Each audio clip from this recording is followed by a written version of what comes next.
Before the commission, before the 5 families, before the suits, the penthouses, and the blood-stained treaties, there was just a boy from Lercara Friddi, Sicily, smuggled through Ellis Island, raised on the sharp edge of Manhattan's gutters. They called him Lucky, but luck had nothing to do with what came next. This was the story of the man who didn't just survive the American underworld, he organized it, and in doing so, he became something more than a gangster. He became a blueprint. As the story begins, tell us where you're listening from and what time it is. If you enjoy the story, like the video and subscribe to support the channel. It was just past 5 in the morning, and the city still held its breath beneath a blanket of rain. The butcher, Salvatore Di Giulio, turned the key in the lock of his corner shop on Mulberry and Hester, flicked on the flickering fluorescence, and wiped condensation from the inside of the glass. The cold crept in like an old debt. He moved through routine with half-closed eyes, rolling the metal shutters halfway, sharpening blades that didn't need sharpening, breathing in the faint scent of raw meat and bleach. But on this morning, something broke the rhythm. It was a Cadillac, black as coal, motionless at the curb across the street, headlights off, wipers frozen mid-swipe. A smear of red trailed down the rear window, like a tear no one had wiped away. Salvatore stepped outside into the mist, blinking rain from his lashes, staring into the vehicle's glassy eyes like it might blink back. In the back seat, slumped against the leather, sat a man he recognized, Alfredo Romano. They called him the Bull, a heavy-set enforcer with thick hands and a gold tooth that used to flash when he laughed over cannoli and cards. Now Romano's eyes stared up at the ceiling of the car. His mouth was open slightly, not screaming, just caught in the moment before the scream. His throat had been cut clean through jaw to ear. His coat soaked so dark it looked black even in daylight. One shoe had fallen off his foot. By the time the police arrived, a small circle of umbrellas had bloomed on the sidewalk like slow-moving flowers, and the first morning edition boys were already selling papers half a block down, oblivious. A radio behind the butcher's counter crackled through the rain, filling the silence with a ghost of brass. Reports of organized killings continue across the 5 boroughs as police remain tight-lipped. The mayor's office has yet to comment on rumors of a syndicate war erupting in the city's Italian districts. This is WNYC. Detective Vincent Orloff crouched by the car, his trench coat collecting rain like a second skin. He lit a cigarette with a hand that trembled ever so slightly. It wasn't Romano's death that rattled him, it was the meaning of it. Romano wasn't just some button man. He was a message, a delivery, a body placed in a Cadillac, throat cut in the open, in the rain, not dumped in the river, not hidden in an alley. Displayed, this was theater, and someone had purchased front row. Seats within an hour. Someone from Joe Masseria's circle was already seen at the scene, face tight, collar raised, eyes darting through the fog like searchlights. No words were exchanged with the police, just a glance at the body, a slow breath, and a walk away without a word. That, too, was a message, because in the New York underworld of 1930, silence was louder than any bullet. The Castellammarese War had begun as a whisper, an old feud imported from Sicily, like wine or marble or vendetta. Now it roared like a fire without walls. By the end of the year, more than 60 men would be dead, some shot in front of their homes, others vanished, without a trace. Some knelt and prayed before it came, others laughed right up until the hammer dropped. But this war, this one was different. It wasn't just a fight over turf. It was an exorcism, one generation of gangsters burning another off the map. Joe Masseria, Joe the Boss, ruled much of Manhattan. His grip was tight, brutal, uncheckable. but not eternal. Beneath him, cracks were forming, not from the outside, but from within, and one of them had a name, Salvatore Lucania, Lucky Luciano. He'd been watching, waiting, calculating, while Masseria barked orders through marinara-stained shirts. Luciano moved like Mercury, silent, unassuming, always listening. He knew the old ways were crumbling. He knew what came next would need structure, vision, ruthlessness, but first, the old lions had to die. Romano's murder wasn't ordered by Luciano, not directly, but it was. A door creaking open, the first gust of wind before the storm. Across the city, in Brooklyn, Salvatore Maranzano watched from his office above a funeral parlor. A Bible sat on his desk next to a dagger. He quoted Julius Caesar, not because he was theatrical, but because he believed himself a general of men. Where Masseria ruled through fear, Maranzano spoke of destiny. To his closest allies, Bonanno, Profaci, Magaddino, he whispered promises of order, of Roman-style hierarchy, of a world where chaos was a memory. But he needed the war to continue. He needed more coffins on sidewalks, more Cadillacs with open eyes. Romano's corpse, though not his doing, had pleased him. By mid-morning, Salvatore Di Giulio had seen 3 more bodies that week. 2 stabbed, 1 shot behind the eye at the back of St. Patrick's. His butcher shop was no longer a business. It was a witness, and he knew enough not to talk. But as he mopped blood from his stoop, he muttered a prayer in Italian. He wasn't praying for justice. He wasn't even praying for peace. He was praying that no one would think he had seen anything. By nightfall, the rain had stopped. A soft orange glow clung to the tops of buildings, like the sun had been too afraid to rise fully. Inside a walk-up in Hell's Kitchen, Luciano sat at a table with Meyer Lansky and Frank Costo, sipping espresso and talking about numbers. Not bodies, not blood, not Romano, just figures, distribution, influence, next steps. But when the name Romano was mentioned, Luciano didn't flinch. He just adjusted his tie and murmured something. Beneath his breath, 1 less mouth, 1 more reason. Then he looked out the window toward the city he would one day own, not with a throne, but with silence. And in that silence, the war kept burning, because Romano wasn't the first, and he wouldn't be the last. It began with silence, the kind of silence that isn't peace but pause.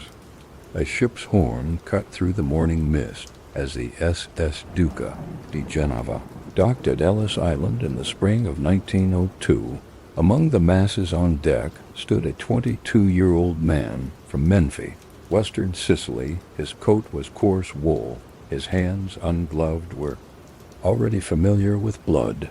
His name was Giuseppe Masseria. Behind him, another ship would arrive 4 years later. Aboard it, a young man from Castellammarese del Golfo, slighter, sharper, more studious.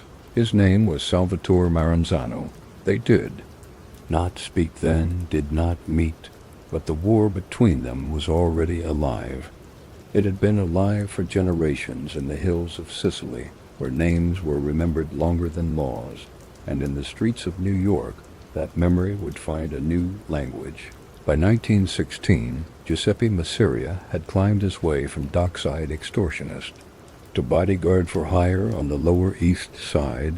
He had a heavy face, thick jowls, and eyes that didn't blink easily. He wore broad suits that sagged at the shoulder and chewed cigars like they were owed to him. People called him Joe the Boss. He didn't read books, he read people. In back rooms and cafes over hot plates of tripe and whispers of protection, he built something crude but effective. A coalition of gangs with no name and no flag. Only fear. He understood violence, understood to rule in America. A man had to carry the smell of death like cologne, close enough to respect, but not so close to offend. His rivals vanished, his profits grew, and by the mid-1920s, He held sway over gambling halls in Harlem, protection rackets in Little Italy, and bootleg operations stretching from Manhattan to the Bronx. He moved between his restaurant on 2nd Avenue and his mistress's apartment in Greenwich Village, guarded and glutted, a king without crown or ceremony, but something was shifting beneath his feet. In 1927, Salvatore Maranzano arrived in New York.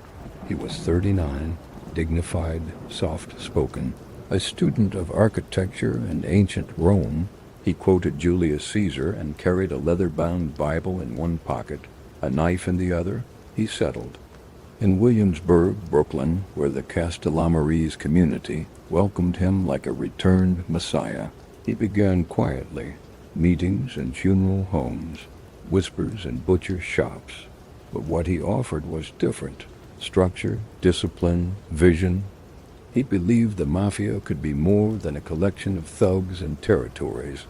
It could be an empire, modeled not on the chaos of prohibition, but on the precision of the Roman legions. He divided his men into regiments, trained them not just to kill, but to command. He offered respect instead of fear, loyalty instead of impulse. And for every man Masseria had intimidated into silence, Maranzano inspired two into devotion. By the time Masseria realized what was happening, Brooklyn was no longer his to intimidate. It belonged to the old country, to the men from Castellammarese. Tension was cultural as much as criminal. Men from Menfi, Palermo, and Agrigento followed Masseria.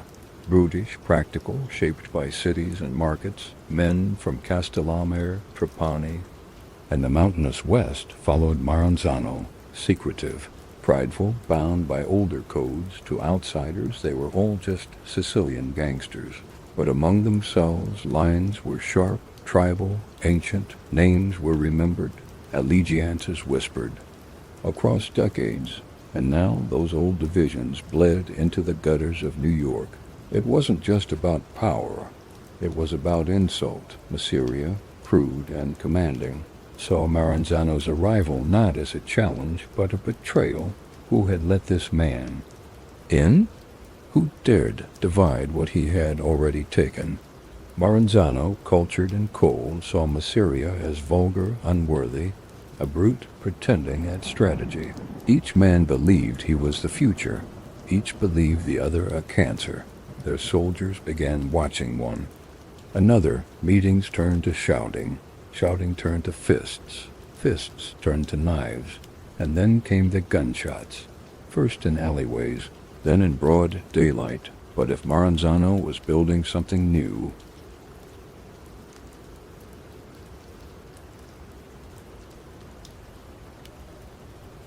Masseria believed in holding the old with both hands. He struck first. In late 1928, Gaetano Reina, a Bronx boss allied with Maranzano, was gunned down outside his home.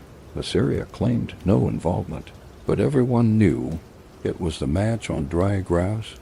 By early 1929, factions had formed. Masseria on one side, Maranzano on the other.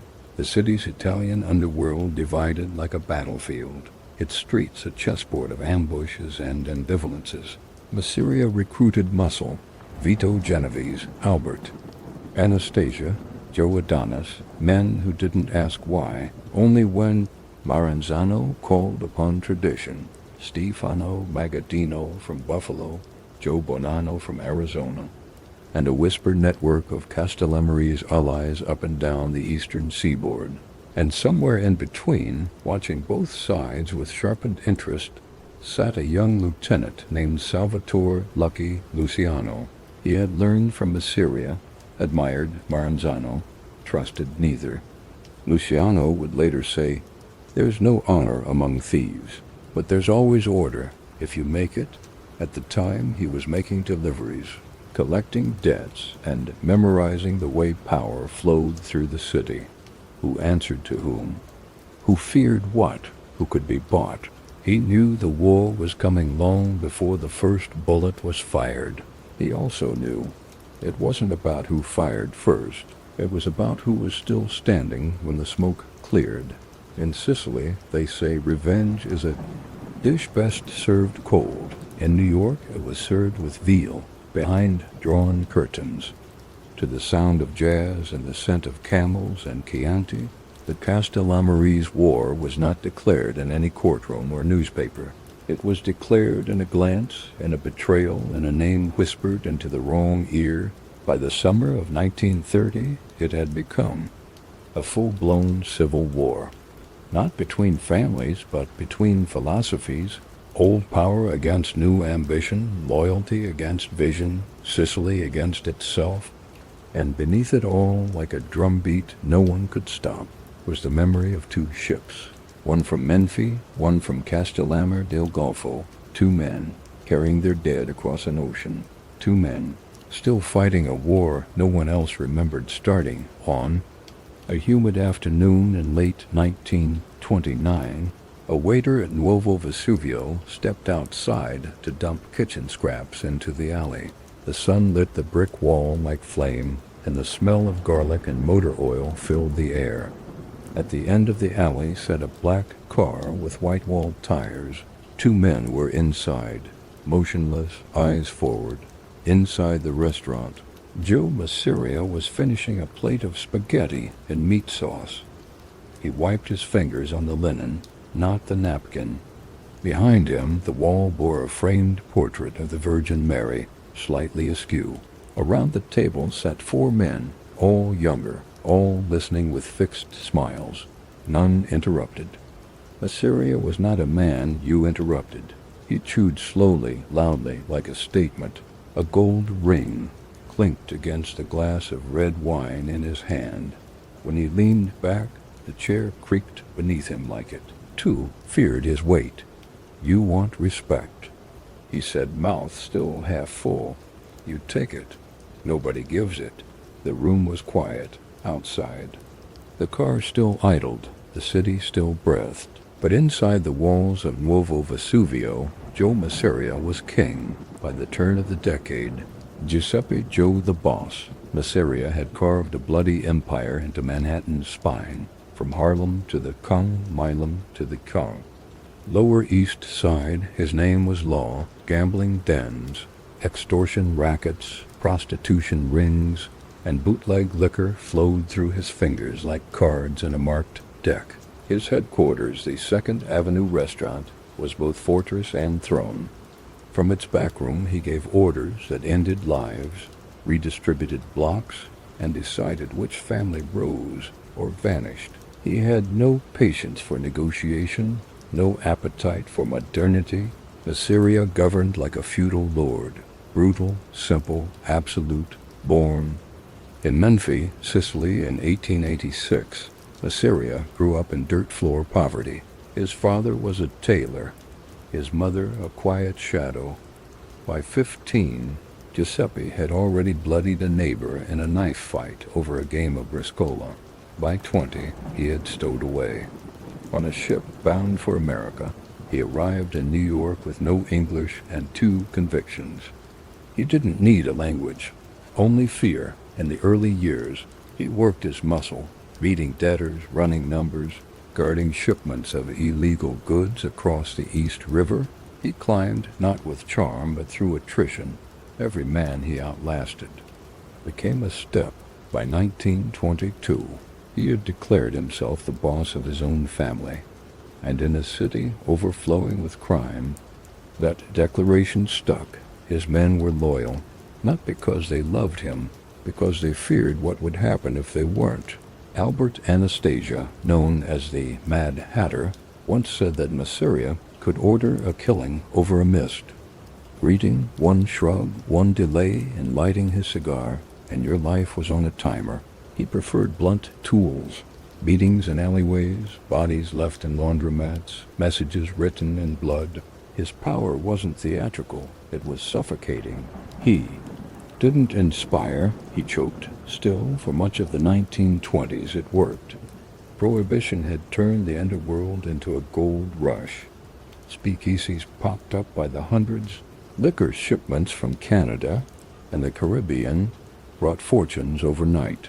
Masseria took his cut of everything. He ruled through muscle and momentum, a wave of intimidation that few dared resist. His soldiers, men like Vito Genovese and Joe Adonis, collected his tribute with military precision.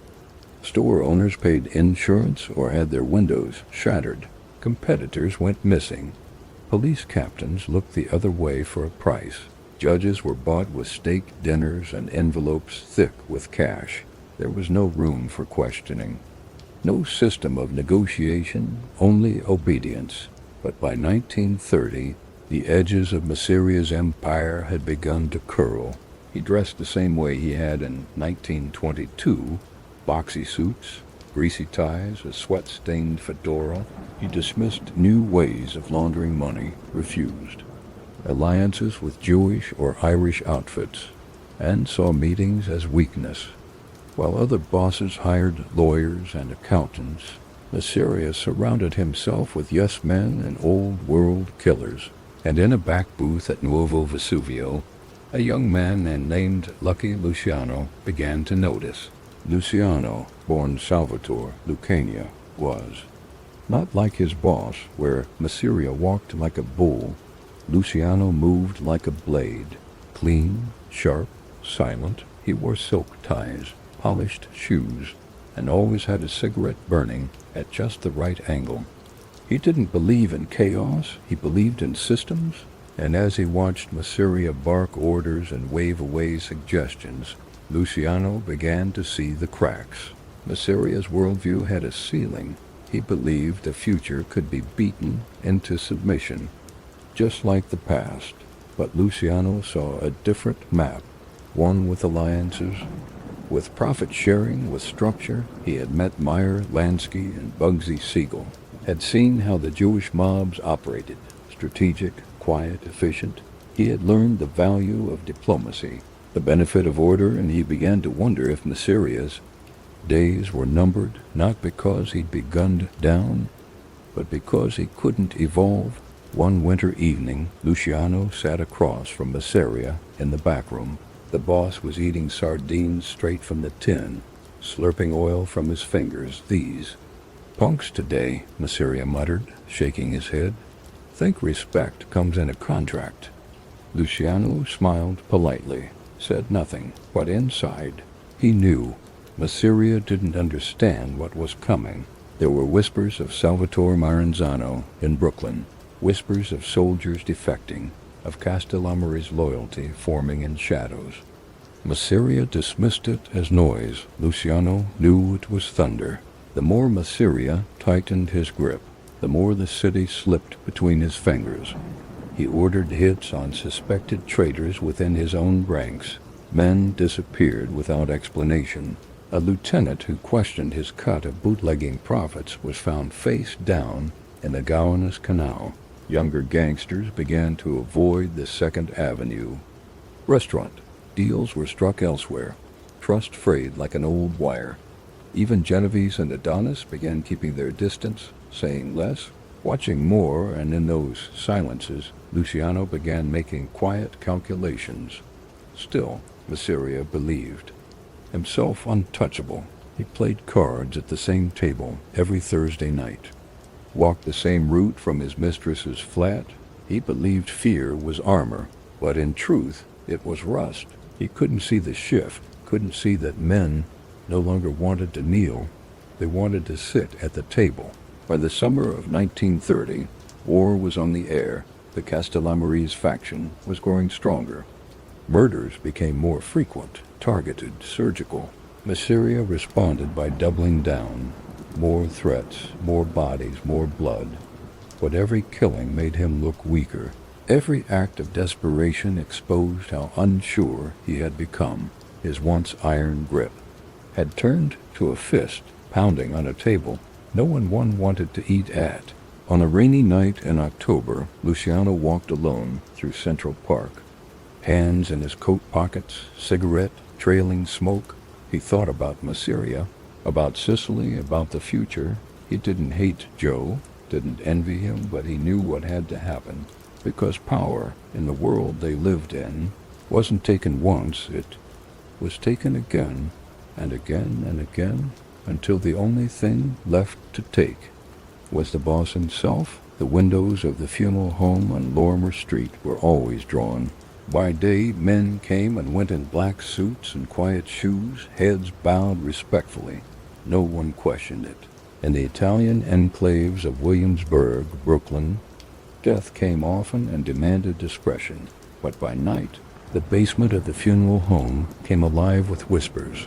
Cigarette smoke drifted between candlelit icons and cracked blast. Sat the man the others simply called Il Professor, Salvatore Maranzano, the architect of order. The man among wolves. He did not yell, he did not bluster. When he spoke, others leaned in, not from fear, but from gravity. He quoted from Caesar, compared loyalty to stonework, and referred to betrayal as a structural flaw.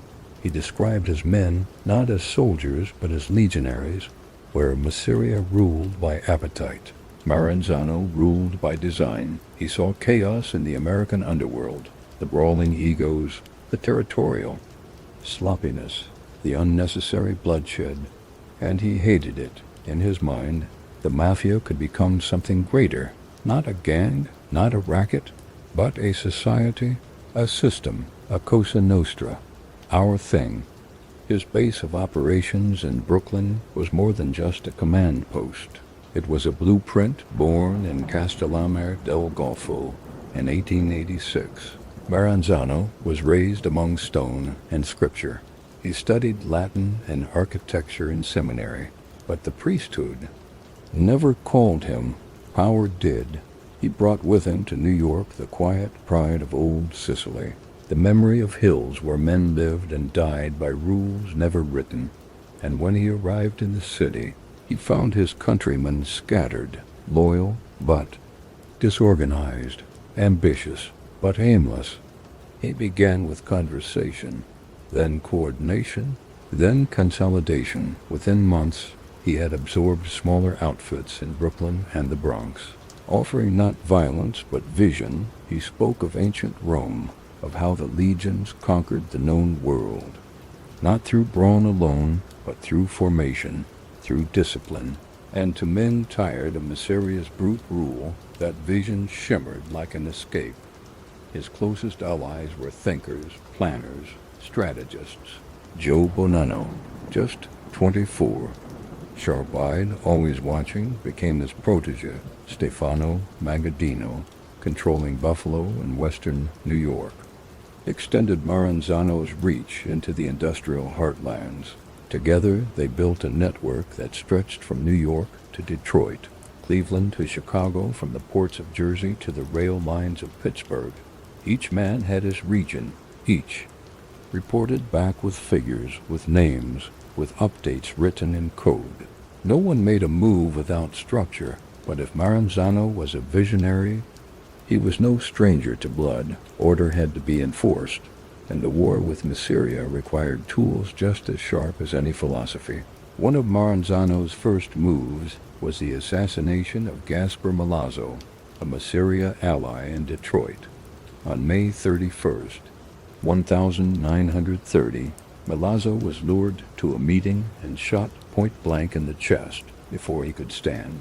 His body was left in a parked car, slumped like a doll, a newspaper folded neatly in his lap. A message, not in volume, but in precision. Maranzano didn't waste bullets. He didn't announce himself. His power moved like a scalpel, clean, invisible, final, in Brooklyn. His reach extended through the docks, the meatpacking district, and the sugar warehouses. He took over protection, contracts, hijacked bootlegging routes, and placed loyal men in Union leadership. His soldiers, many of them from Castellammarese, wore their loyalty like armor. They called themselves the Men of the Mountain. They didn't trust outsiders, didn't flaunt wealth. They held to the old codes: respect, silence, vengeance, and under Maranzano, those codes hardened into law. He structured his criminal empire like a Roman army. At the top, himself, the Capo di Tutti Capi, boss of all bosses. Below him, caporegimes, trusted lieutenants like Bonanno and Magaddino. each commanding their own crews. Each crew had soldiers. Each soldier had a job. No one questioned the order. It flowed downward, like a prayer, and at the end of that chain, extortion. Numbers, hijackings, came the money, stacked, counted, recorded in ledgers so neat they could pass as ecclesiastical texts. Maranzano's style was not flashy. He wore modest suits, refused to own a car, and often conducted business in the quiet, rear parlors of funeral homes and bookstores. But behind the soft voice and simple manner was a machine, calculating, relentless and cold. To him, life and death were measurements. A soldier who disobeyed wasn't punished. He was removed. A rival who encroached wasn't warned. He was erased. Masiria saw his empire as an extension of himself. Maranzano saw his as a cathedral, built with stone, measured in blood. By the winter of 1930, the balance of power had shifted. Maranzano's machine moved with terrifying efficiency. 5 Masiria men were killed in 6 weeks. Each hit timed, placed, and clean. No witnesses, no chaos. One body found in a tenement stairwell, one beneath a church pew, one left in a bathtub filled with lime. The police knew the war was escalating, but they couldn't stop it.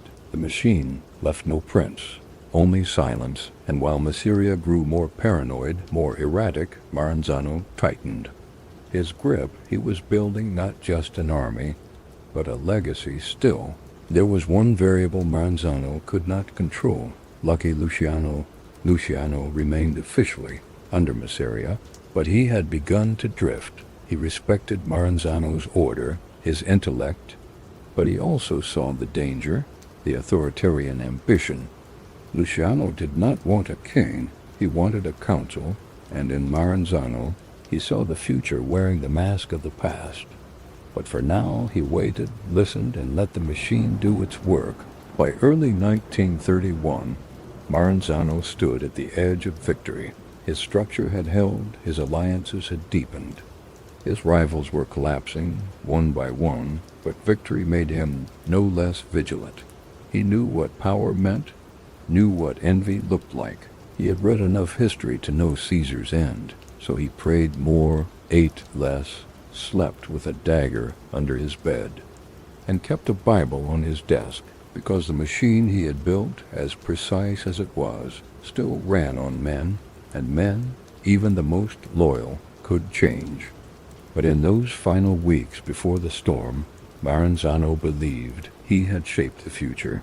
He had turned the mafia from myth into institution, from vendetta into structure, from the shadows of Sicilian hills into the steel and brick of New York's skyline.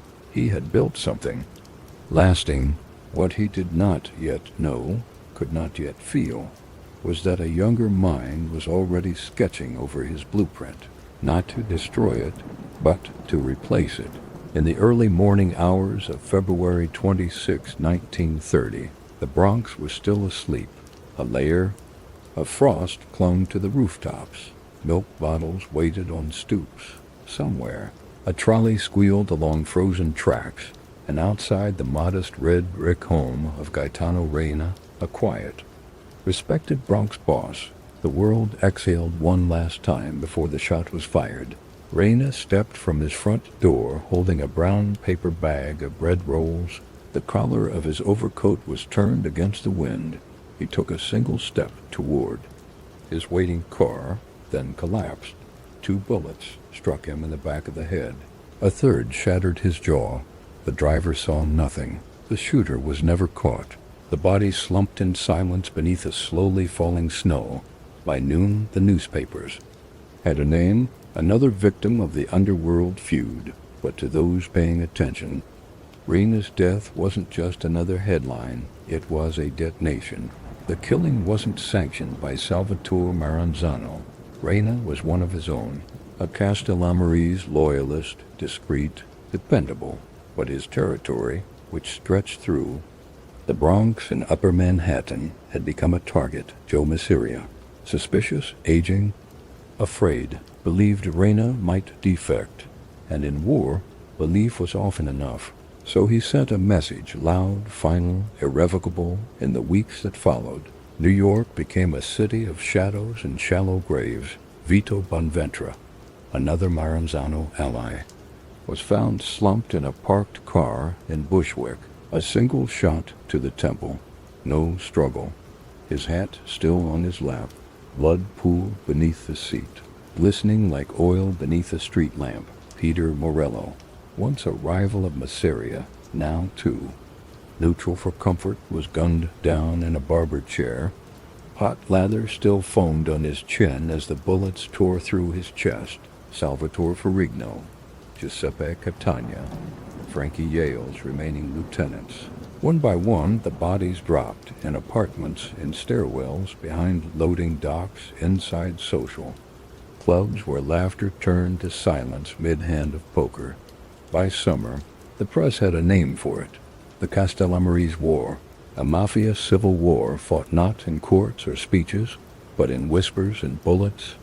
At least 60 men dead, maybe more, records blurred, families silenced, police reports missing or deliberately vague, detectives afraid to follow up, bodies too often found with their hands in their pockets, as if accepting what came. City began to fracture, gunfights erupted outside grocery stores. A bakery in Little Italy was leveled by dynamite after its owner refused to pay tribute. A tenement child was struck by a stray bullet meant for a soldier named Ricciardi. She bled out on linoleum kitchen floor while her mother prayed and screamed.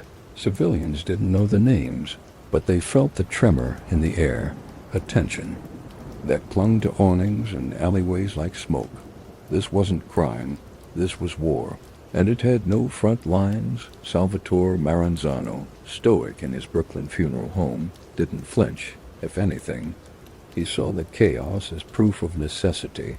Disorder required order, and in every soldier lost, he saw only the scaffolding of his future empire. Joe Masseria, meanwhile, began to unravel.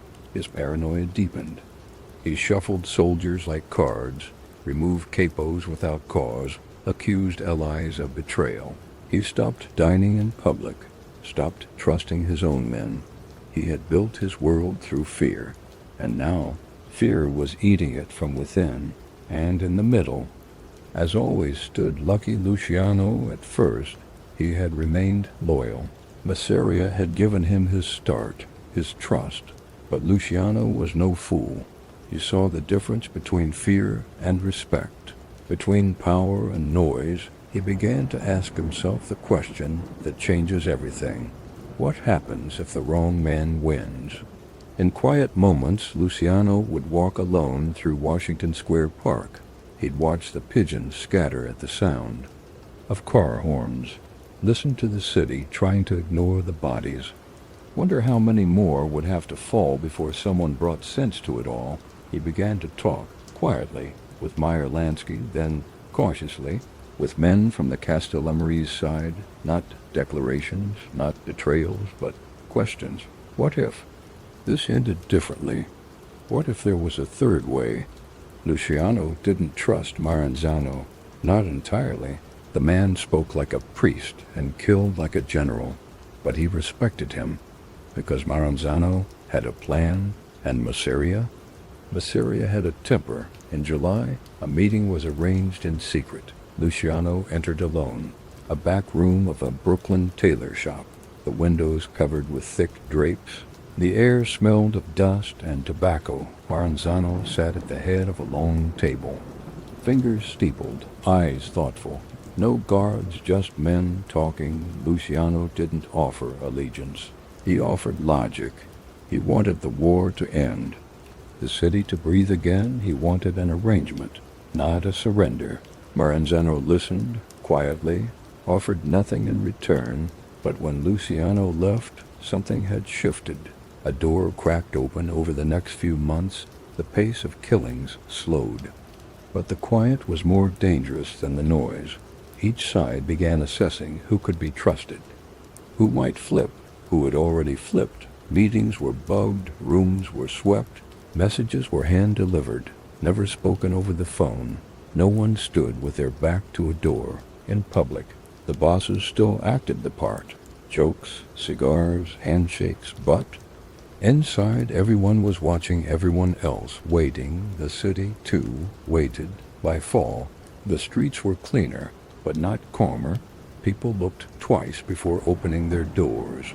Police raids increased, but convictions didn't follow. The morgue was quieter, but morgues don't forget. Luciano now stood at a crossroads.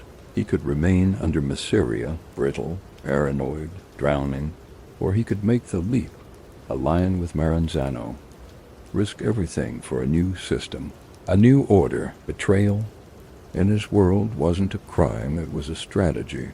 And in war, strategies won or lost everything. One night in November, Luciano stood on a rooftop overlooking the East River. Below, tugboats moved like shadows. The wind howled around him like a warning. He lit a cigarette, inhaled deeply. He knew what he had to do. The war was no longer about sides. It was about survival. It was a windless night in January 1931. The city was still, the kind of stillness that makes even headlights feel like intrusions. On the fourth floor of a walk-up off Mott Street, Charles Lucky, Luciano, sat at a window, smoking a Chesterfield down to the paper. Outside, snow drifted sideways under lamplight. He watched it without blinking, as if he were waiting for a shape to form in it, something to tell him what came next. He wasn't wearing a jacket, just a crisp white shirt and suspenders, sleeves rolled up to his elbows. The window had a crack in the corner. Cold bled in, but he didn't seem to notice. Behind him, the city groaned under the weight of the Castellammarese war. More than 60 men dead, a chessboard soaked in blood, and 2 kings still standing. Luciano had a decision to make, and by now he'd already made it. He had been born Salvatore Lucania, November 1897, in Lercara Fritti, Sicily, the same town as Salvatore Giuliano and Frank Sinatra's father. But there was no music in his upbringing, only hunger. At 9, his family arrived in New York and settled into the Italian ghetto on the Lower East Side, a place that reeked of steam pipes, burnt sugar, and damp wool. 5 kids in a tenement the size of a butcher's back room. His father worked in a sulfur factory. His mother prayed and scrubbed until her knuckles cracked. Salvatore didn't want that life. By 13, he was skipping school, running errands for local racketeers, and fighting in the streets over dice, games, and pride. At 15, he was sent to a reform school in upstate New York for robbery. When he came out a year later, the old neighborhood welcomed him like a prodigal son. But he had changed. His eyes were colder now, his voice more deliberate. The name Salvatore was dropped somewhere along the way. He introduced himself as Charlie, and within a few months, Lucky. No one remembers exactly where the name came from. Some say it was the way he dodged conviction after a string of robberies. Others say it was the time he was kidnapped, beaten, stabbed multiple times, and dumped for dead on Staten Island, and still lived. But most who knew him understood the truth. He wasn't lucky, he was smart, too smart to die when it wasn't time. The 1920s came, and with them, Prohibition, the American gold rush for criminals. While old bosses played catch-up, Luciano was already forming partnerships with bootleggers, night club owners, and union men. But his most fateful connection was a skinny Jewish boy from the Lower East Side named Meyer Lansky. They met as teenagers, 2 boys from different tribes, but with matching ambition. Lansky had a mind like a lockbox. He saw angles others didn't. Luciano saw power in partnership. They began working together, first in gambling, then booze, then enforcement. Eventually, Bugsy Siegel joined them, violent, stylish, unpredictable. Where Meyer was numbers, Bugsy was teeth. Together, They were a new kind of crew, integrated, modern, fluid. Luciano didn't care where a man came from, only where he was going, still. He rose through Italian ranks under Joe Masseria, who saw potential in the young upstart, potential he could use, and perhaps eventually discard. Luciano played the role of loyal soldier, but over time it wore thin. Masseria's methods were dated, loud, primitive. He barked orders like a butcher shouts at his apprentice. He made decisions based on superstition, not strategy. He kept his circle close, but his vision small. Luciano began to see it clearly. Masseria didn't rule an empire. He hoarded a throne made of matches, and it was already burning by early 1931. Luciano was operating with one foot in Masseria's shadow and one just outside it. He met quietly with men tied to Maranzano, listened, asked questions, watched how they moved. Unlike Masseria, Maranzano had structure, he had a plan. His organization mirrored Roman legions. His tone was cool, academic, fatal. Luciano didn't trust him, not fully, but he respected him. Maranzano wasn't the future. Not exactly, but he was a bridge to it. And that was enough. The final break came on a bitter morning in February. Luciano sat in a small cafe near Canal Street with Lansky. No bodyguards, just steam rising from espresso cups and the smell of cigarettes clinging to their coats. "We can't build anything while those two dinosaurs are still alive," Luciano said. "You thinking Maranzano over Joe?" Lansky asked. "I'm thinking. Whoever gives us room to breathe." They didn't speak for a full minute after that. Then, slowly, Lansky nodded. That afternoon, Luciano made the first real move. A meeting was arranged, not in some smoky saloon or candlelit parlor, but a modest office above a shoemaker's shop in Williamsburg. Luciano arrived alone. No coat, no hat, just confidence and cold resolve. Maranzano greeted him with an outstretched hand and a Bible on the desk behind him. The two men sat across from each other. No wine, no smiles. Luciano didn't waste time. "Masseria's finished. He just doesn't know it yet." "You want New York? I'll help you get it. But after that..." "Things change." Maranzano said nothing at first. Then, change is dangerous. So is dying slow, silence, and then the faintest nod. It wasn't an alliance. It was a transaction. Luciano would eliminate his own boss. Not for betrayal. Not for vengeance, for the future. The decision wasn't easy. He knew what it meant. Betraying Masseria wasn't just a power play. It was severing the root of the old world. A declaration that what came before was over. But Luciano wasn't looking backward anymore.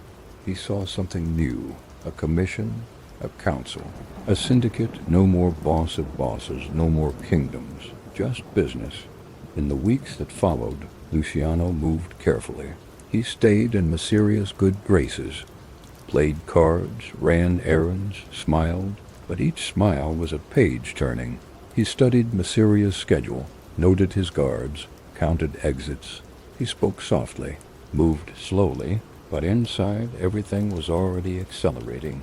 One night, Luciano returned to his apartment to find a pigeon trapped on the fire escape, wings fluttering madly against the bars. It had flown in, perhaps seeking warmth, and now couldn't find its way out. He watched it struggle for a moment, then opened the window, reached in, and with both hands turned it gently toward the open air. "Wrong direction," he muttered. The bird vanished into the dark, and behind him the city kept turning. Toward betrayal, toward blood, toward a new world. April 15th, 1931. Coney Island was quiet.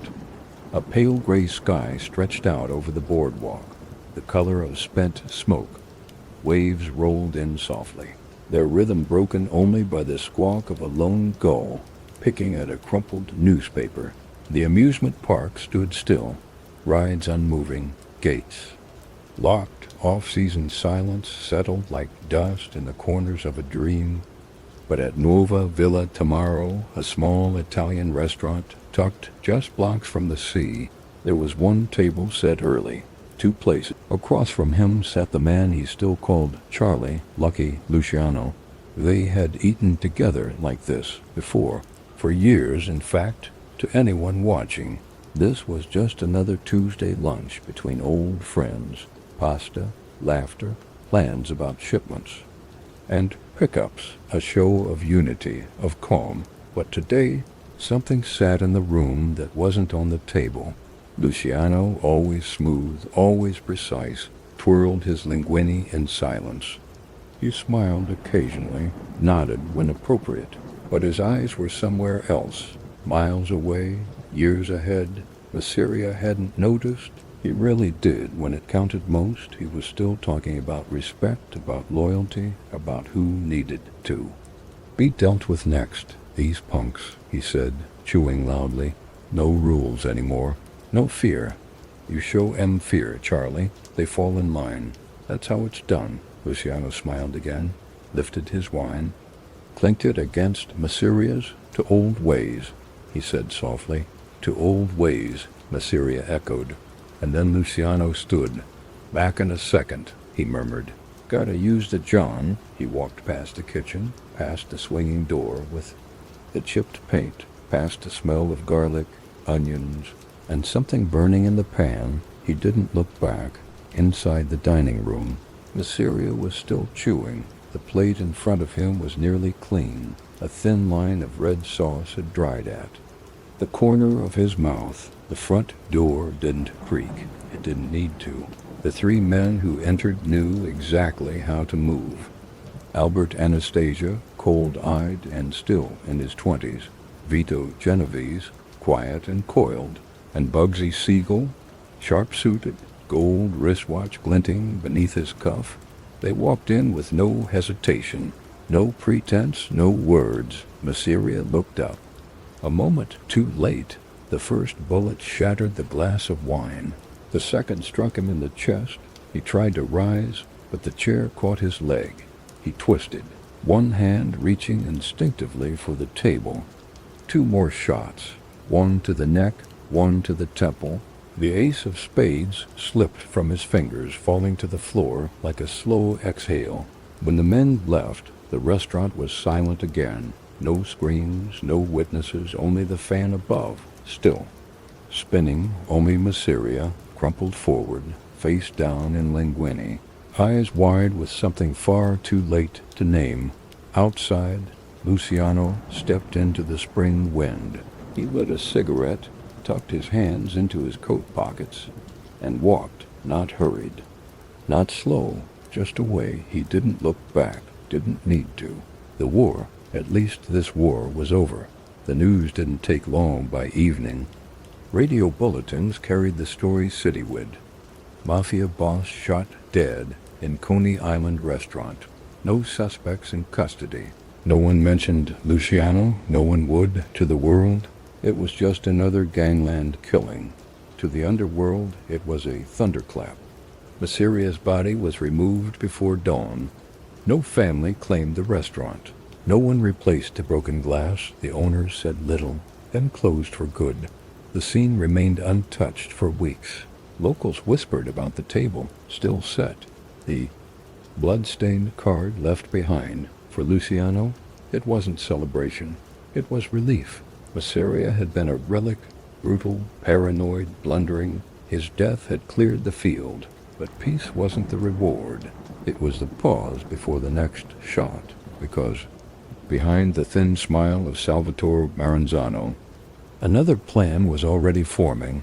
Luciano had removed the first king, but the board had not emptied. It had simply rearranged, and soon there would be one more hand to fold. It was late April 1931. The city had just buried Joe Masseria, and with him, an era built on brute force and paranoia. For a brief moment, the air over New York's underworld felt stilled, as if everyone was waiting to see what shape power would take next. Then came Maranzano, and he didn't whisper, he declared. In the weeks following Messeria's death, Salvatore Maranzano moved with the precision of a man who had been preparing for this moment his entire life. From a nondescript office above, funeral parlor on Grand Street, he summoned the major Italian crime figures in the city, not to ask for allegiance, but to instruct it. The meeting was quiet, closed door, no press, but what emerged from that room would reshape the American mafia forever. Maranzano stood at the head of a long oak table, eyes steady, voice low. In front of him sat capos, enforcers, bookkeepers, men who had survived the bloodbath of the Castellammarese war. He told them the war was over. Then he told them the rules of peace. The underworld, he said, needed order. No more personal feuds, no more reckless killings, no more rogue factions. From this day forward, the Italian mafia in New York would be divided into 5 families, each with a boss, an underboss, a consigliere, and a network of capos and soldiers beneath them. Each family would control its own territory. Each would operate independently, but with respect for a higher structure at the very top, above them all. Would be him, capo di tutti capi, he said, boss of all bosses. No one objected. Not allowed, because in that room, Maranzano was still the architect of victory, the man who outmaneuvered Messeria, the man who'd spared many lives by ending the war, but one man in the back, silent, smooth, eyes half-lidded behind a trail of smoke, was already measuring the walls of the room. Lucky Luciano, Maranzano made a show of generosity. He gave Luciano control of one of the 5 families. What would soon be known as the Luciano family. It was a powerful post, a reward, a crown of sorts, but Luciano knew what it really was, a leash. In the weeks that followed, Maranzano began remaking the organization in his own image. He called for loyalty oaths, began requiring that bosses report. Directly to him, he issued decrees on discipline, ceremony, silence. He handed out copies of Julius Caesar's commentaries on the Gallic War, and to those closest to him, he often spoke of his admiration for Roman emperors, how they brought light to a dark world, how they ruled with wisdom, but punished without hesitation. Luciano listened and fumed. He saw it coming, long before anyone else did. Maranzano wasn't building a modern syndicate. He was building a throne, where Messeria ruled with fists, Maranzano ruled with lectures. Where Messeria punished disloyalty with bullets, Maranzano punished disrespect with exile, shame, or quiet death. It was old world tyranny wrapped in new world vocabulary, and for a man like Luciano, raised on grit, survival, and partnership, it was intolerable. Worse still, Maranzano distrusted him. He began assigning spies to Luciano's crew, had his movements followed, ordered regular check-ins that resembled interrogations more than counsel. In private, he called Luciano the Snake, said he smiled too easily, said his ties to Jewish gangsters made him unclean. To Maranzano, Luciano was dangerous because he was different, young, non-traditional, unwilling to kiss rings or kneel. To Luciano, Maranzano was dangerous because he was the same as what had just been removed, only more polished and more patient. The breaking point came over a single sentence at a meeting in early June. Maranzano reportedly told Luciano, "You're good, Charlie, but not trustworthy." Luciano said nothing at the time, but inside something snapped. He had betrayed one king already, and this one wore robes just as heavy. There would not be a third. Luciano went back to his people, to Meyer Lansky, Frank Costello, Vito Genovese, Bugsy Siegel. They sat in a hotel suite uptown, curtains drawn, ashtrays full. They talked not of if, but when. Maranzano was powerful, yes, but he was arrogant, predictable. He still thought loyalty could be commanded. He didn't understand that the next world, the real one coming, ran on consent, not control. Luciano made up his mind. If the 5 families were to survive, if the structure was to endure, the man who built it had to fall, because in the end, Maranzano's fatal mistake wasn't his hunger for power. It was thinking that the future would follow the past. In a notebook later found in Maranzano's apartment, investigators discovered a list. Names, notes, observations. Luciano's name was near the top. Beside it, must go, too independent. Luciano never saw the notebook. He didn't need. He already knew. And so, once again, he began to plan, quietly, efficiently, ruthlessly, because in the world Luciano was building, there would be no more emperors. It was summer in Manhattan, 1931. The heat clung to the bricks like wet skin. Ceiling fans turned like the slow hands of a clock that didn't care about time. And somewhere, not far from the Empire State Building still climbing skyward, a decision was being made that would change the structure of organized crime forever. In a private suite at the Park Central Hotel, thick curtains kept the sun out and the city at bay. Inside, the air was heavy with cigarette smoke and sweat. The room smelled of scotch, starch, and tension. At the far end of the suite, Lucky Luciano sat in an armchair, sleeves rolled, tie loose. He was flanked by men who didn't often share rooms, or even burrows. Meyer Lansky, quiet as ever, eyes calculating. Bugsy Siegel, lounging with one foot on the coffee table, arms crossed, mouth twitching at the edge. Frank Costello, all smooth lines and well-oiled sentences. Joe Adonis, sharpening a toothpick between his teeth, and 2 more, lesser known, but just as dangerous.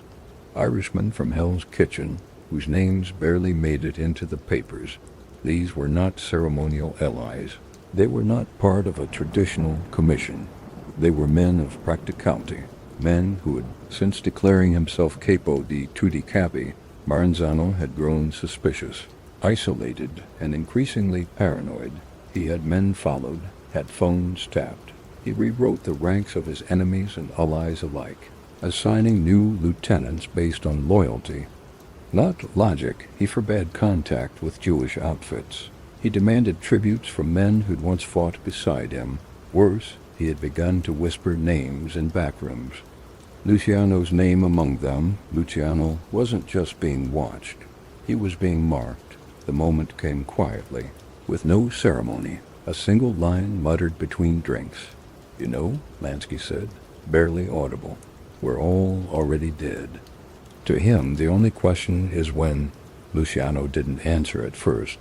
He stared at the curtain, fingers drumming on the glass. Then we don't give him the when. The plan came together not in one night, but over many. Phone calls made from phone booths in Harlem and the Bronx, messages relayed through shoe-shine boys and cab dispatchers, meetings arranged beneath the noise, in funeral homes, in union offices, in the back seats of moving cars. Each piece moved into place with purpose. Every man chosen with precision. The target was clear. But the risk was enormous, because Maranzano wasn't Masseria. He didn't lean on muscle. He leaned on loyalty, on order, on systems. He kept his guards close, his inner circle tighter. And he wasn't just feared, he was respected by many. Killing him wouldn't be enough. It had to be surgical, silent, and final. By mid-August, the paranoia in Manhattan's underworld was so thick it seemed to live in the air. Men who used to laugh together now looked over their shoulders. No meeting happened without a backup exit. No car was entered before it had been walked around twice. Luciano himself stopped using his own name on hotel registries. He slept in different apartments every few nights. He stopped smoking in public, stopped giving anyone anything that could be remembered. He had become a ghost, planning the death of a king. Meanwhile, Maranzano had begun preparing his own counter-strike. He brought in Sicilian hitmen from out of town, men who spoke little English, Men with no ties to New York. Men who could disappear back into the hills of Palermo after the work was done. Luciano was their target. He knew it, and he moved faster.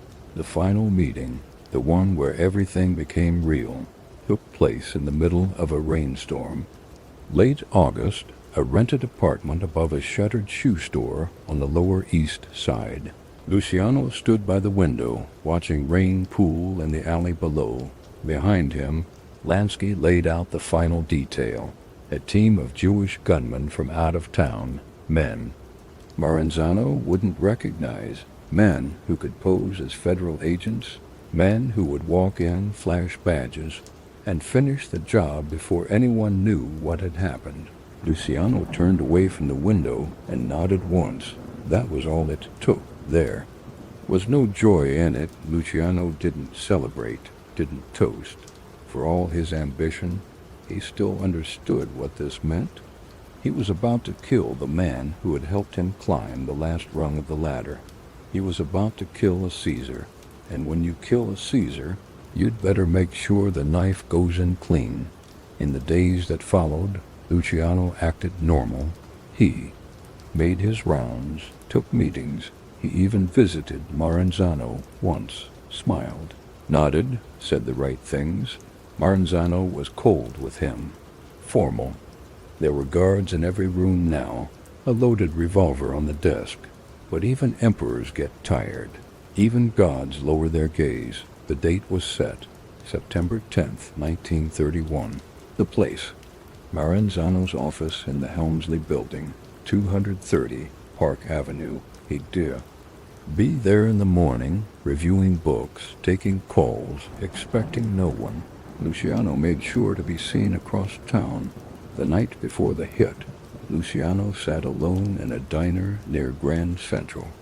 He ordered a coffee he didn't drink, watched taxis pull through puddles, and wondered how long the peace would last, because that's the truth no one tells you. There's no such thing as the last war, only the next one. But maybe, just maybe, this time, the world they were building could breathe. The Helmsley Building loomed like a monument to ambition, gray stone, neoclassical lines, rising above Park Avenue with the stern grace of an empire that refused to die. It was Thursday, September 10th, 1931. Outside, the city churned with its usual chaos. Taxi horns, sidewalk chatter, newspapers flapping in the wind. But inside, high above the hum of Midtown, in a quiet office on the 9th floor, a man who fancied himself Caesar prepared for another day of rule. Salvatore Maranzano had arrived early. He liked to begin the day in silence. Books arranged just so, curtains drawn against the glare, a crucifix hanging near the door, a revolver in the top right drawer, and his phone always closed, the cord. Taught from habit at 10:27 a.m., he was mid-conversation, hunched slightly over a file folder. He didn't see the elevator stop on his floor, didn't hear the footsteps in the hall, didn't suspect the knock that followed. "Internal Revenue," said the voice behind the door. "Need to verify some holdings." The voice was clipped, official, no accent. No hesitation, Maranzano waved. His secretary out, 4 men entered the office, pressed suits, briefcases, hats low. They looked the part, and more importantly, they sounded the part. But what Maranzano didn't know was that these weren't agents. They were killers, handpicked by Meyer, Lansky, and Lucky Luciano. Jewish gunmen from out of town, clean, unaffiliated, unknown to anyone on the payroll. Their orders were simple. Make it fast, make it final, and leave nothing behind but the message. The door clicked shut. Maranzano looked up. Realization came. Too late, he reached for the drawer, but the briefcase dropped. The first man moved. A blade, long, thin, practiced, drove deep into Maranzano's chest. He gasped, staggered backward, struck the edge of his desk. A second man lunged, plunging another knife into his side, slicing upward beneath the rib. The third raised a pistol and fired twice. one bullet to the neck, another to the face. The fourth man watched the door, calm and still. In case someone returned, no one did. Maranzano collapsed. Blood pooled fast across the polished wood floor, creeping beneath the baseboard heater. His body twitched, then stopped. The revolver remained. Untouched in the drawer, the crucifix above the door stared down without comment. The entire hit took less than 90 seconds. No raised voices, no chaos, only precision, only silence. The killers exited the office without breaking stride, down the hallway, into the elevator, out onto Park Avenue, into the swarm of anonymity. They vanished into the city, and the Roman was dead.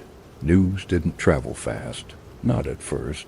The body was discovered later that morning by a cleaning woman. She screamed once, then called the front desk. Within hours, word had spread, whispered first, then roared. Maranzano's been hit. Some say federal agents. No, it was a setup. Luciano? Couldn't be. But it was. In less than 5 months, Lucky Luciano had done the unthinkable. He had orchestrated the death of both the old kings, Masseria in April, Maranzano in September. And he hadn't fired a single bullet himself for decades. Maranzano had. Dreamed of empire, he quoted Caesar, spoke of legions and discipline. But in the end, he was undone, not by brute strength, but by strategy. Luciano had outthought him, outmaneuvered him, and most importantly, outlived him. There was no funeral procession, no grand farewell. Maranzano's remains were taken to a modest chapel in Brooklyn, buried under his real name. Few paid respects, fewer spoke his name again, and just like that, the last monarch of the American Mafia faded into the dirt. The vacuum left behind didn't last long. Within days, Luciano convened a private gathering of trusted allies.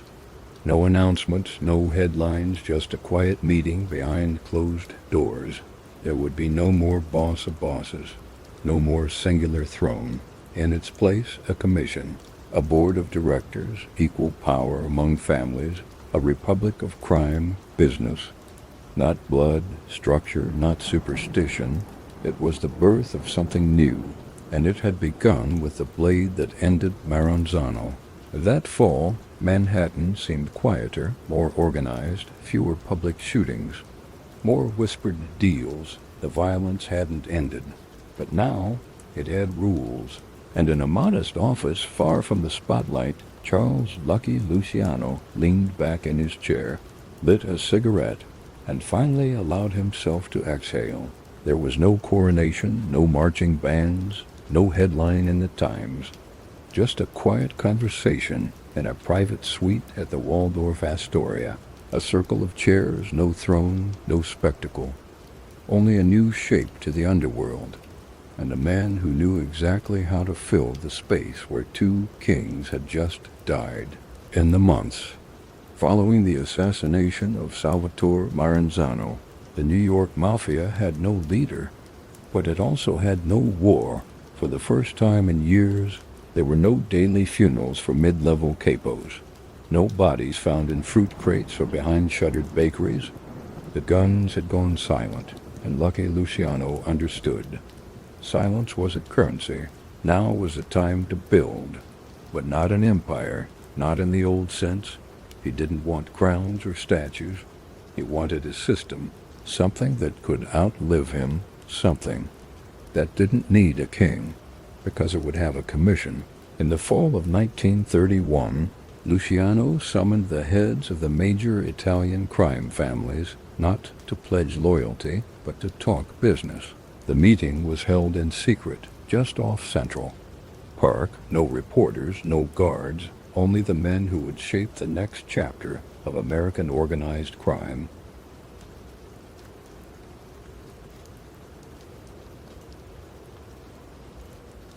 Among them, Joe Bonanno, young, calculating, Castellammarese through and through. Tommy Gagliano, quiet and reliable, running what would become the Lucchese family. Vincent Mangano, old school but pragmatic. Joe Profaci, church-going, disciplined, deeply connected to Sicily. Frank Costello, Luciano's consigliere, urbane, political, a man who knew how to get judges to dinner, and of course, Luciano himself, not at the head of the table, but among them. That, too, was deliberate. Luciano opened the meeting with a statement few expected. There is no more capo di tutti capi, he said. No more boss of bosses, that title dies. With Maranzano, some blinked, others shifted in their seats. No one objected, not openly. Then he explained what would replace it. The commission was modeled after something more American than Sicilian, a corporate board. Each family would have a vote. Major decisions, territory disputes, high-level killings, national rackets would go to the table. Disagreements would be settled through mediation, not blood. Each family would retain autonomy, but no one could act unilaterally, not even Luciano. It was radical, it was modern, it was survival. Because Luciano had seen what came of thrones, how quickly they became targets. The commission would flatten power, hide it, spread it across rooms instead of shoulders, and from that flatness, control could grow quietly, permanently. The structure was simple and brilliant. 5 New York families: Luciano, Bonanno, Profaci, Mangano, Gagliano. 1 seat for Chicago, represented by Al Capone, then imprisoned, but still influential through his lieutenant Frank Nitti. A floating seat for Buffalo through Stefano Magaddino. Others would follow: Cleveland, Detroit, Philadelphia. It wasn't just a New York solution. It was national. There were unwritten rules, too, customs born not from laws, but from necessity. No killing of other bosses without commission approval. Disputes would be arbitrated by a neutral panel. Territorial integrity must be respected. Law enforcement should never be drawn by showy violence. Business comes before ego. Always Luciano never spoke these like commandments, but they settled into the bones of every meeting, every decision, and everyone understood. To the outside world, there was nothing official about it. No plaques, no announcements. But behind closed doors, the commission governed with the efficiency of a cabinet. Union rackets were divided and enforced. Prohibition-era operations were transitioned into nightclubs, casinos, and construction. Political influence expanded. Judges, city contracts, even local police departments. And through it all, Luciano remained steady. Not omnipresent, but everywhere. His genius was subtle. He rarely gave orders directly. Instead, he asked questions, pointed men in directions they'd already been thinking of, made people believe their decisions were their own. He met with Jewish and Irish outfits, Lansky, Lepke Buhalter, Oni Madden, not as subordinates, but as equals. He allowed the commission to appear democratic, while quietly ensuring that every lever passed through his hand.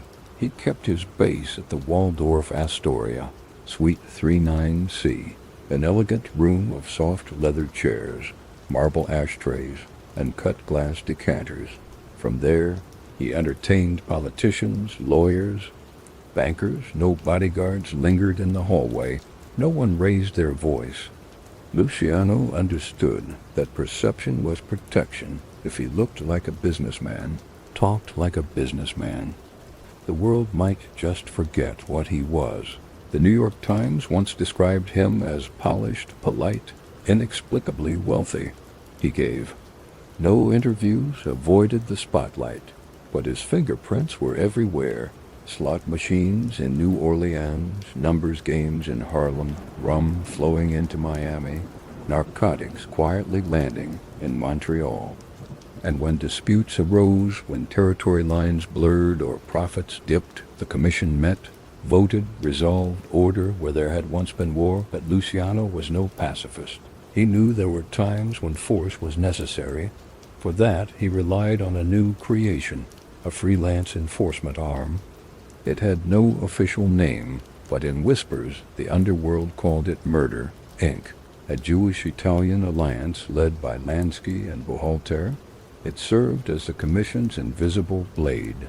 If a capo stepped out of line, if a rival moved without permission, they vanished. No headlines, no splash, just disappearance. That, too, was part of the new order by 1932.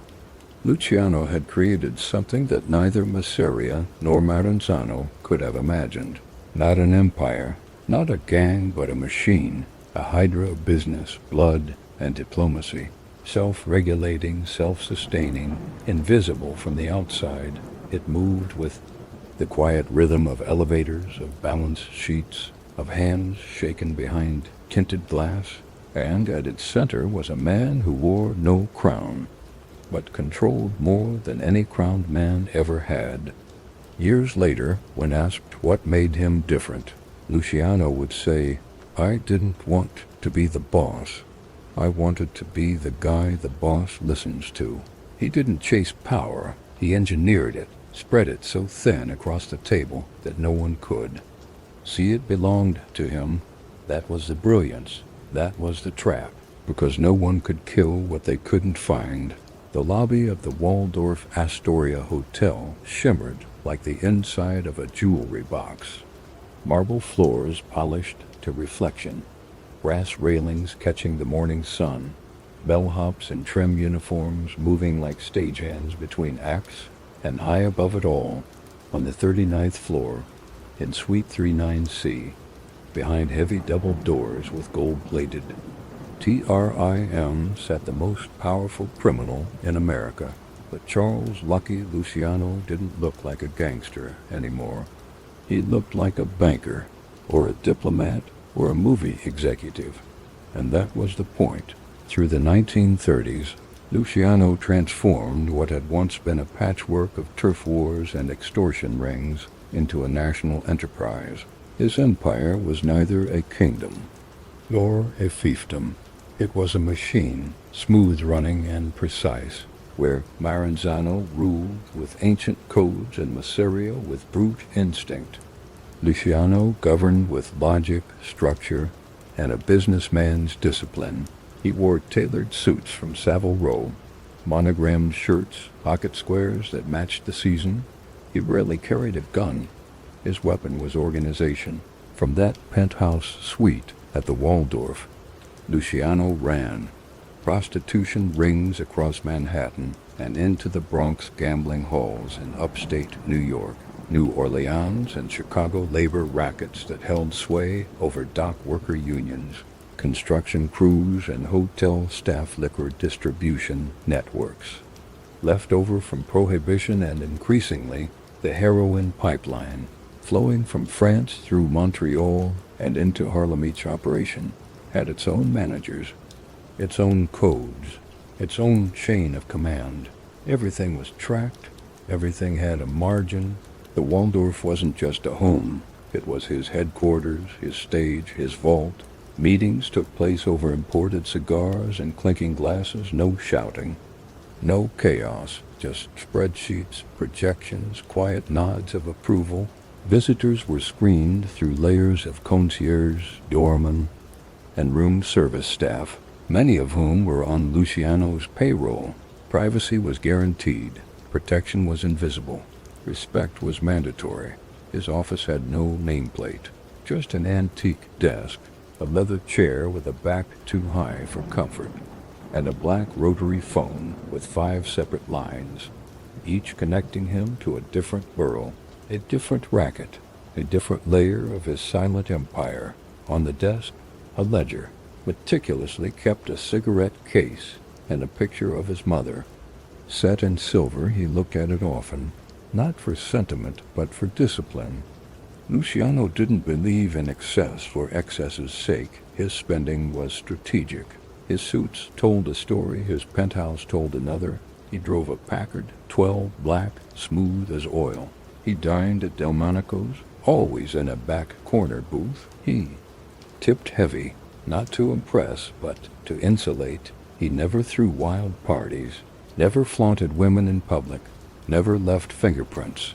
If a rival's operation collapsed, he sent condolences, then quietly absorbed their territory before the body was cold. By 1935, Luciano controlled an organization with hundreds of made men under him, thousands of associates, millions of dollars moving monthly. But he wasn't running a gang, he was running a syndicate, one that stretched from Miami to Montreal, from Havana to Kansas City, one that crossed ethnic lines, racial lines, class lines. He partnered with Jewish mobs for enforcement, with Irish outfits for bootlegging, with black Harlem policy bankers for number games. He made deals where others made threats, formed alliances where others drew knives. He understood that power wasn't about fear anymore. It was about stability. He wanted judges who ruled in his favor, politicians who passed laws that helped his unions, police captains who slowed down raids, looked the other way, took the right envelope. He had all of them, bought, brokered, or indebted. He didn't threaten system. He became part of it. One of his greatest strengths was delegation. He let Frank Castello handle the politics. Let Vito Genovese handle muscle.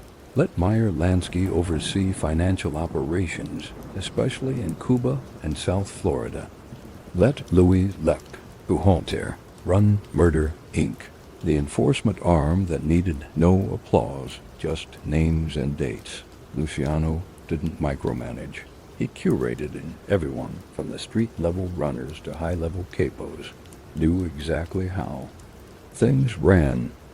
Clean books, no freelance killings. Respect the chain of command. Do not bring heat violators. Didn't get second chances. In 1936, Time magazine ran a piece about rising corruption in labor unions. They didn't mention Luciano by name, but the entire article, every paragraph, every quote bore his fingerprints. At that time, it was estimated Luciano was personally pulling in $10 million a year, adjusted for inflation. That's well over $200 million today, and most of it couldn't be traced. No bank accounts, no deeds in his name. Just a constellation of businesses, clubs, and associations, all legitimate on paper, all silent in court, and yet for all the cold logic, there was a rhythm to how he moved. Luciano kept routines, not because he needed them, but because they disguised the real movement. He walked the same stretch of Madison Avenue every Tuesday, dined at the same Italian spot in Little Italy every Thursday. He sent the same holiday cards, wrote the same birthday checks to loyal foot soldiers. It built trust. It built myth. He wasn't feared like Capone. He wasn't adored like Bumpy Johnson, but he was respected deeply, universally, and that was enough. Still, he didn't sleep well. He kept a pistol under his pillow, a suitcase half-packed. By the bedroom door, he never stayed more than 3 nights in one bed, even from the top. He knew how far the fall could be, because Luciano understood something few men in power ever learn.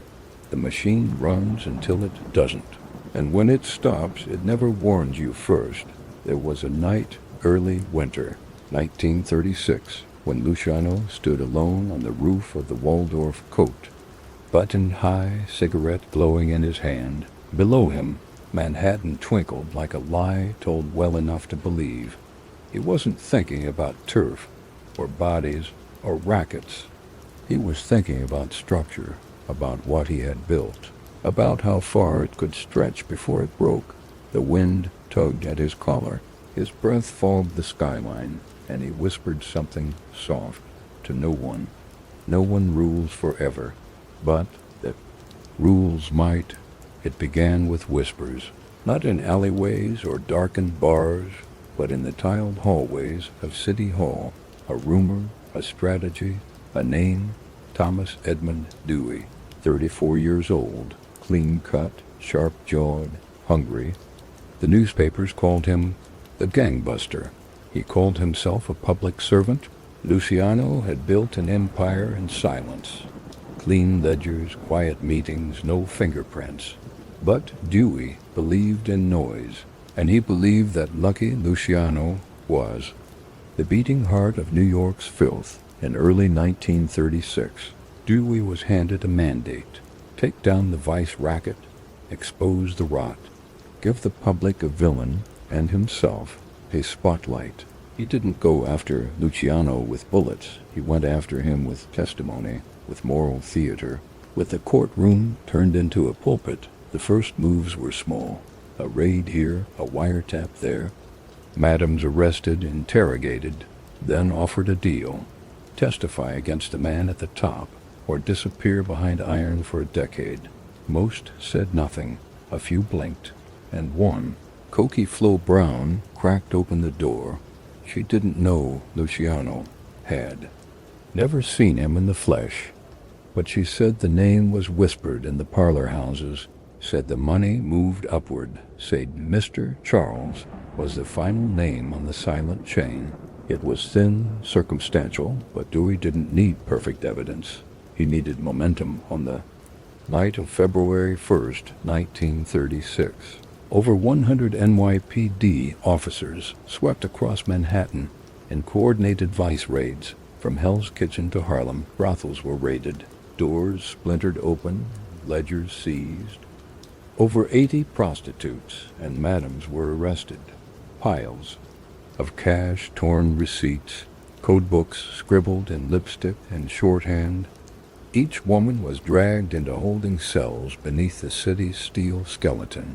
Most were addicts, many were terrified, some had children. Dewey didn't offer pity, he offered a narrative, and in front of the cameras, flashbulbs popping like gunshots, he said, organized prostitution is not the work of desperate girls, it is the work of desperate men who hide behind them. On March 20th, 1936, Luciano was arrested at the Hot Springs Hotel in Arkansas. He didn't resist, didn't flee, didn't argue. He asked for his coat, lit a cigarette, and told the arresting officer it was bound to happen. Let's be civil.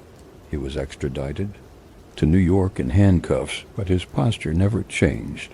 Not when reporters shouted his name, not when photographers climbed onto taxi hoods to capture his arrival, not when 100 flashbulbs burst around him like fireworks. He kept his coat buttoned, his hat tilted, his eyes steady. The trial began in May 1936.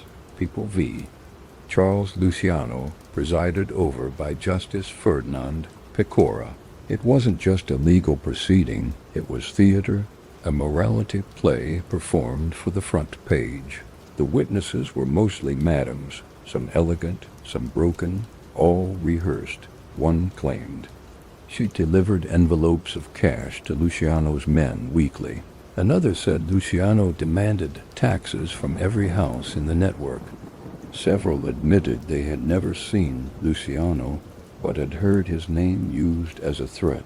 If you don't pay, one woman testified. They said luck will find out.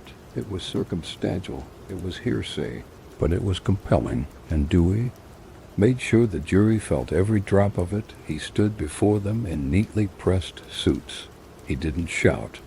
He spoke like a father disappointed in his city. He painted Luciano not as a gangster, but as a disease, something that moved through shadows, silent, systemic, infectious. He told the jury, this man does not break into homes. He breaks homes apart. He does not rob banks. He robs the dignity of our daughters. It wasn't evidence, it was rhetoric, and it worked. Luciano's defense team tried to fight back. They pointed out the lack of direct involvement, no handwriting, no photographs, no phone calls, no physical presence. Just the idea of him, but the jury had already decided on June 7, 1936. Luciano was convicted on 62 counts of compulsory prostitution. The sentence came swift and sharp, 30 to 50 years in Clinton Correctional Facility, upstate New York. Luciano barely flinched, but inside he was folding in on himself. not for the years, but for the loss of control. In one night, the empire didn't collapse, but it recoiled. Operations were frozen, cash flow slowed, allies grew nervous. Frank Costello stepped in quietly to stabilize things. Meyer Lansky kept Cuba running, but the heart of it, the rhythm, the decision-making, the singular logic that held it all together, had been removed. The commission survived, the rackets adjusted, but something had shifted. The silence inside the Waldorf suite was permanent now. The black rotary phones had gone quiet. And Lucky Luciano, once the architect of American crime's modernization, was now inmate 61,742. His arrival at Clinton Prison was unceremonious. No escort, no procession, just a cold gate, a strip search, and a number. He was assigned a cell. Alone, he was not mistreated, but he was forgotten. Luciano paced. He wrote letters in a tight, formal script. He declined visitors more often than not. He read business journals. He listened to jazz through tinny speakers. And every week, he stared out through the bars as the snow gathered on the Hudson Hills. Back in New York, Thomas Dewey became a household name. He was elevated to district attorney by year's end, and eventually governor of New York. In 1944, he would run. For President of the United States, he lost narrowly, but the campaign slogan lingered. The man who jailed Lucky Luciano. Luciano's conviction was the most symbolic blow the mob had ever taken. It said, "You can wear suits and sit in hotels and run empires with silence, but we will still find you." It said, "Your name, even if whispered, is enough." It said, "There is no such thing as untouchable," but quietly, behind the marble columns of the court and the clatter of printing presses, another truth formed, quieter, darker, and more durable. Luciano had lost the city, but not the structure. The engine still ran, the machine still hummed. Only now, it had learned to operate with less light, fewer names, deeper patience. The age of kings had ended, and the age of ghosts had begun. The sea air along the Brooklyn docks was sharp with salt and rust, cut through the fog like a knife. In the early months of 1942, a single match dropped near Pier 88 had lit more than crates and rigging. It ignited paranoia. Flames climbed a cargo freighter like hungry, hands swallowing it whole in less than an hour. The war had reached American soil not with bombs, but with sabotage, and the docks, the lifeblood of America's wartime economy, were suddenly vulnerable. That fire marked the beginning of one of the strangest chapters in organized crime. The moment when Uncle Sam came knocking on Lucky Luciano's prison cell. Luciano was serving a 30 to 50 year sentence in Dannemora, Clinton Correctional Facility, a fortress carved into the northern mountains of New York State. Snow blanketed the stone yard. Inside, his world had shrunk to gray walls and letters read through iron bars. He'd lost his empire, but not his name. To the government, to the street, to the unions, he was still Lucky. The man who'd reorganized the American underworld now sat watching pigeons from behind wire mesh, while his creation ran on without him. But war has a way of bending rules. After the fire on the SS Normandy, a French luxury liner retrofitted for troop transport, naval intelligence had one question: who controlled the docks? The answer, whispered through clenched jaws and cigar smoke, was clear. The mob, and at the top of that food chain, even in exile, was Luciano. In 1942, the U.S. Office of Naval Intelligence, with help from the New York, it was practical. A government agent met Luciano under the pretext of inspecting his prison cell, but he brought no notebook, no badge, just a message. The government needed his help. The Navy wanted a guarantee that Axis agents wouldn't cripple America's supply chain from within, and only Luciano, through his control of the International Longshoremen's Association. Could offer that kind of insurance. Luciano's terms were simple. He would help, but he wanted out. The arrangement unfolded in shadows. Through intermediaries like Meyer Lansky and Albert Anastasia, Luciano signaled cooperation. The docks quieted. Sabotage ceased. Some said it was coincidence. Others said it was a silent pact signed in blood, stitched by hands in pinstripes and navy blues. In 1946, the promise bore fruit. Luciano's sentence was commuted, not overturned, not pardoned, commuted, reduced to time served. But freedom came with a ticket, one way to Naples, Italy, America. The empire he'd built and ruled from behind glass and marble was close to him. He stepped aboard the S. Lavrakin. With a half-smile and no illusions, the king was going. Into exile he arrived in Naples like a fallen monarch, one who'd been handed a cane instead of a crown. Italy was rubble from the war, its streets loud with dust and rebuilding. Luciano moved into the Excelsior Hotel, gazing out over the Bay of Naples like Caesar, watching a broken Rome. But power is not a place. Power is a fear you leave behind. Even in exile, Luciano remained a presence. Phone lines hummed with coded messages. Couriers flew between Naples and Havana and New York. The Sicilian mafia treated him like a patron saint. American gangsters addressed him with reverence. He never signed anything, never raised his voice, but meetings shifted when his name came up. Agreements dissolved when word came from Naples that Charlie doesn't like it.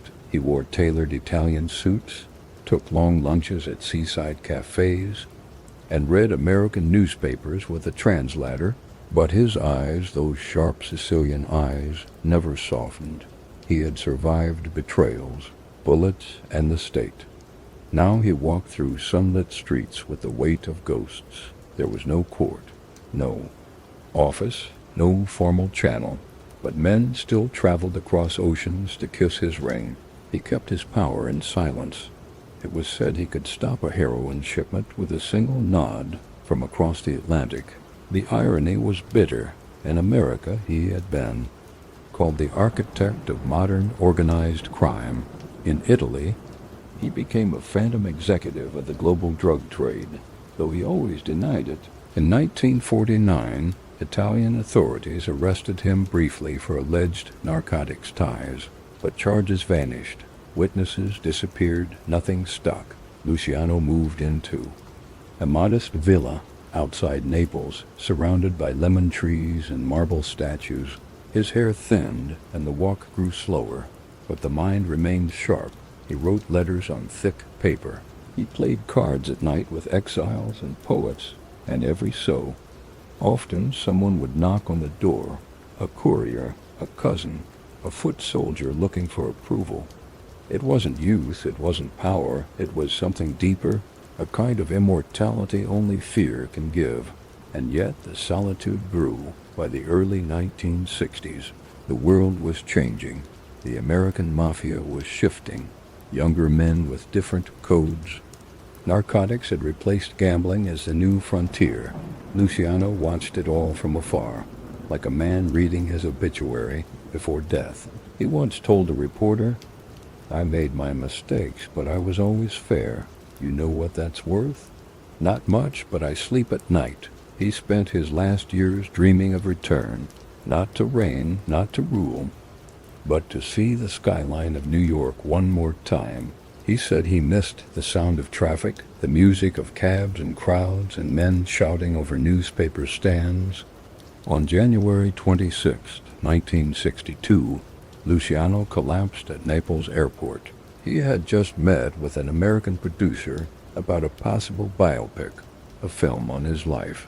The myth was folding back in on the man.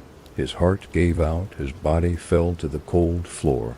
He died before he could ever set foot in the country he built, defied, and quietly ruled. But the whispers didn't stop long after. The commission in New York still referred to him in hushed tones. They called him Il Professor, the professor, because even in death he taught them how to last. It began not with a gunshot, but with silence on January 26, 1962, in the pale lobby of the Capodichino airport in Naples, Italy. Charles "Lucky" Luciano collapsed. One hand clutched his overcoat, the other froze mid-gesture. For a moment no one moved. Then the silence cracked. Shouts, footsteps, the echo of a body hitting the tiled floor. A heart attack, the doctors said later, sudden, fatal. He died just as he had lived, unexpectedly, surrounded by people who pretended not to know him, but the truth was everyone knew who he was. Luciano had not been a ghost in Naples. He was a quiet monarch without a country. He lived in exile. Yes, but he was no stranger to influence. His villa overlooked the Bay of Naples. He took his espresso alone. He received visitors at dusk. And though his empire in America had been formally dismantled decades earlier, whispers still followed. The man like a second shadow. Old contacts, quiet calls, money moved, decisions made, always in the dark. He had not returned to the States since his deportation in 1946, but his fingerprints, metaphorical and otherwise, never left New York. When his coffin arrived at JFK, it was met not with headlines, but with hush. The man who had once restructured the American underworld was buried under his birth name, Charles Luciano. No fanfare, no roses, just stone and earth, and a silence so heavy it felt like memory itself had paused. But for those who knew, that name carved into granite meant something deeper. He had rewritten the rules of organized crime. Before Luciano, there were bosses who ruled like kings, bloated, vain, and vulnerable. After Luciano, there was a system. The commission, families, rules, boundaries, diplomacy. It was still brutal, still bloody, but it was a kind of order, pulled from the chaos. He hadn't just killed men. He'd killed the idea of monarchy and the mob. Back in the 1920s, Lucky had watched feudal wars tear apart Little Italy. Masseria, Maranzano, Castellammarese vendettas. It was like watching Rome burn in miniature again and again. And in that fire, he saw an opportunity not to rule as a Caesar, but to create a Senate, a machine, a council of 5 families, each with stakes, each with boundaries, and none with supreme power. But power, real power, doesn't always sit in the chair. Sometimes it chooses the one who built the room, and that was Luciano. He stayed behind the curtain, smiling, negotiating, playing long chess while others punched and shot and screamed. He was the architect, the quiet architect of American crime. Even in exile, he didn't fade entirely. In Italy, the black cars still came. From Palermo, from Calabria, from Rome, government men, gangsters, intermediaries. He never claimed the old titles again, but he never had to. Influence doesn't need a nameplate. It needs memory, fear, loyalty. They say he once looked out at the ocean from his villa and said, "I still own a piece of that water." No one was sure what he meant. Maybe a port, maybe a route, maybe. Just a memory that wouldn't die. He wasn't without regret in later years, as his hair grayed and his hands trembled slightly over his wine glass. He spoke less, but when he did, it was often about the past, not the crimes, but the men he missed Genovese once, even after the betrayal. Missed the times when betrayal came with warning.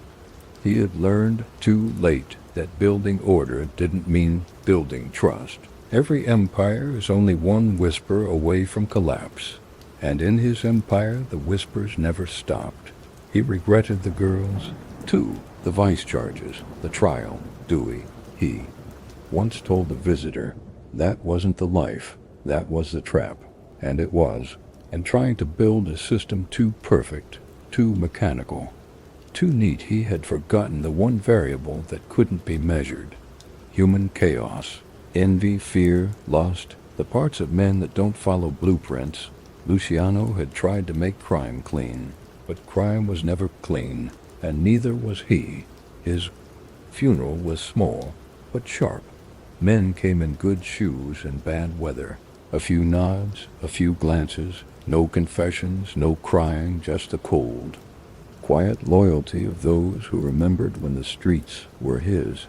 They buried him in Queens, not far from where he first ran errands for $5 a week, from the docks to the penthouse, from bootblack to boss, from Naples to the Bronx, and back again. And when the final shovel of earth hit the casket, some said they could feel the weight shift, not just in the soil, but in the air, as if the last true architect had been sealed away, leaving behind only copycats and fragments. Luciano left behind no sons, no memoir, just a legacy built on contradictions, violence and vision, loyalty and betrayal, silk and steel. He once said, "There's no such thing as good money or bad money. There's just money." But in the end, even he couldn't spend it. All that remained was structure, a structure he built with blood, but painted and deployed.